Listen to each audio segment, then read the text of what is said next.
Hello friends, welcome back to my channel प्रंश ज्ञान। दोस्तों, आज की वीडियो में हम देखने वाले हैं simple present tense in negative forms and in question forms. जैसे कि आप जानते हैं, हमने अभी तक के सारे 12 जो टेंसेस है वो देख लिए और उसके सारे वीडियो मेरे प्लेलिस्ट में आप देख सकते हैं। तो वो सब पॉजिटिव सेंस में थे। तो अभी हम सिंपल प्रेजेंट टेंस को और गहराई से देखते हैं इन्हें नेगेटिव सेंस।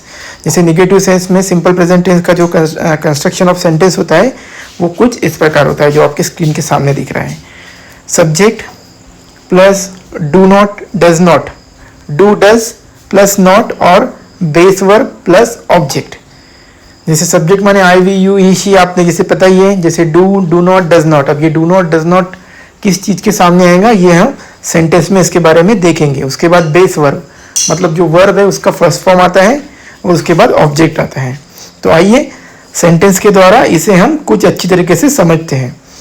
जैसे डू का हमें यूज करना है तो आप डू का यूज वहां कर सकते हैं जहां जैसे आई वी यू दे, इन सारी चीजों के साथ आपको डू नॉट या डोंट का यूज करना है। जैसे आई डोंट प्ले क्रिकेट।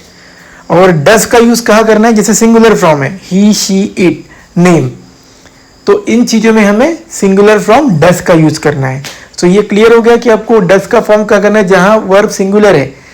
जैसे ही शी इट राम श्याम, ये सब सिंगुलर फॉर्म है, तो इनमें आपको डज नॉट यूज करना है।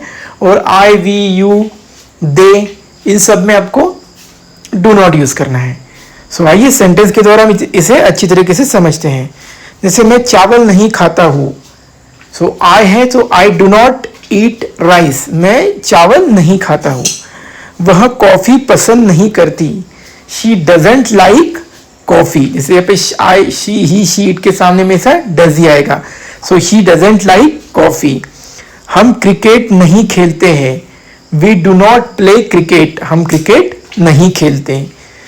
वह स्कूल नहीं जाता है, ही डज नॉट गो, वह नहीं जाता है। कहाँ नहीं जाता है, टू स्कूल में। वे टीवी नहीं देखते हैं, दे डू नॉट वॉच, मतलब वो देखते नहीं है। क्या नहीं देखते, TV, they do not watch TV. तुम मुझे नहीं समझते हो, यू डू नॉट अंडरस्टैंड, मतलब आप मुझे समझते नहीं हो। किसे, मुझे, you do not understand me. यह रात में नहीं भौंकता, इट डज नॉट बार्क, वह नहीं भौंकता एट नाइट। अब ये बार्क यहाँ पे आया है, मतलब 100% कुत्ते की बात हो रही है। सो यह वह रात में नहीं भौंकता, तो यहाँ पे कुत्ता नहीं बोला है, एक पर्टिकुलर चीज के बारे में बोला है, तो इसलिए हम बोलते हैं यह रात को नहीं भौंकता। It does not bark at night. अगर सेंटेंस यह होता कि कुत्ता रात को नहीं भौंकता है तो सेंटेंस कुछ इस प्रकार आता, dog does not bark at night. Reena उपन्यास नहीं पढ़ती है, उपन्यास को हम नॉवेल्स बोलते हैं। So Reena does not read novels, does not इसलिए आया कि ही शी इट में हमेशा डज नॉट ही आएगा। बच्चे ध्यान से नहीं सुनते हैं, children do not listen carefully. अब यहाँ पे चिल्ड्रेन आया है तो डू नॉट आया है। जैसे चिल्ड्रेन ये प्लूरल फॉर्म में है और प्लूरल फॉर्म के सामने हमेशा डू नॉट ही आएगा। जैसे यू वी दे, इनके सामने ये प्लूरल है तो प्लूरल माने अनेक, यू, तो इनके सामने हमेशा डू नॉट ही आता है। अब आप बोलेंगे आई और यू के सामने फिर क्यों डू नॉट होता है, ये तो सिंगुलर फॉर्म है। देखिए आई और यू एक्सेप्शनल है, तो इसीलिए आई और यू के सामने हमेशा ध्यान में रखिए इसके सामने डू नॉट ही आएगा। बट जो टोटली सिंगुलर फॉर्म माना जाता है जैसे ही शी इट, इनके सामने हमेशा डज नॉट ही आएगा। वह जोर से नहीं बोलता है, वह माने he does not speak loudly, he does not speak loudly. बच्चे ध्यान से नहीं सुनते हैं, children do not listen carefully, children do not listen carefully. तो दोस्तों ये थे हमारे सिंपल प्रेजेंट टेंस के कुछ निगेटिव सेंटेंस। अब इसी सिंपल प्रेजेंट टेंस को जैसे हमें किसी को क्वेश्चन करना है कि आप क्या खाते हो, आप कहाँ सोते हो, आप क्या पीते हो, आप कितने बजे उठते हो, तो ये सवाल हो गया। अगर सवाल जैसे अभी मैं इस सवाल का जवाब देता हूँ कि आप कितने बजे उठते हो, तो मैं बोलता हूँ मैं 6 बजे उठता हूँ, आई वेक अप एट 6 o'clock। सो ये आई वेक अप एट 6 o'clock ये हमने सिंपल प्रेजेंट टेंस में पढ़ा है, पर अभी इन्हें क्वेश्चन मार्क में हमें पूछना है। सो मैं कितने बजे उठता हूँ, तो आप कितने बजे उठते हो, तो ये क्वेश्चन मार्क हो गया सिंपल प्रेजेंट टेंस में। सो इसे कहते हैं सिंपल प्रेजेंट टेंस इन क्वेश्चन मार्क। सो इसके बारे में हम अभी देखते हैं कि सिंपल प्रेजेंट टेंस को क्वेश्चन मार्क में कैसे बोलते हैं। इसका स्ट्रक्चर जैसे कि आप स्क्रीन पे देख रहे हैं, डू और डज आता है। पहले इसकी शुरुआत होती है डू या डज से, फिर आता है सब्जेक्ट। सब्जेक्ट माने जैसे I we you she it, and base verb मतलब वर्ब का फर्स्ट फॉर्म, और देन आता है ऑब्जेक्ट। अब ये डू और डज कहाँ पे आएगा? जैसे सिंगुलर फॉर्म है तो डू, जैसे आई एंड यू के सामने में ऐसा डू ही आएगा। आई यू वी आई, जैसे प्लूरल फॉर्म है तो हमेशा डू ही आएगा। जैसे आई वी यू दे आई, इनके सामने हमेशा डू। और डज किसके सामने आएगा? जो सिंगुलर फॉर्म है, he she it Ram Shyam name, इनके सामने हमेशा डज ही आएगा। तो चलिए सेंटेंस से इसे कुछ और डिटेल में समझते हैं। क्या तुम अंग्रेजी बोलते हो? अब डू यू स्पीक इंग्लिश? क्या आप अंग्रेजी बोलते हो? Do you speak English? हाँ। उसके बाद आता है क्या वह फुटबॉल खेलता है? Does he play football? क्या वह फुटबॉल खेलता है? यहाँ देखिए डज आया है क्योंकि उसमें ही है, ही माने एक सिंगुलर है। So does he play football? क्या वे दिल्ली में रहते हैं? क्या वे दिल्ली में रहते हैं? अब दे माने प्लूरल है तो दे माने तो do they live in Delhi? Do they live in Delhi?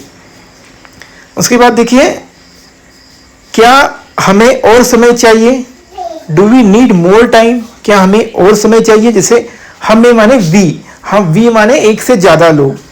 क्या तुम्हें और समय चाहिए? तो ये इस प्रकार बोलेंगे, do you need more time? क्या यहां अक्सर बारिश होती है? हम बोलते हैं ना क्या यहां पे अक्सर बारिश होती है। Does it rain here often? अक्सर का मतलब होता है often. Does it rain here often? क्या मैं थका हुआ लगता हूं? जैसे हम किसको पूछते हैं क्या मैं थका हुआ लग रहा हूं आज? So do I look tired? Tired में थका हुआ। Do I look tired? जैसे हम देखते हैं आई वी यू दे के सामने हमेशा डू ही आएगा। क्या तुम्हारा भाई कॉलेज जाता है? अभी यहाँ क्या तुम्हारा भाई कॉलेज जाता है?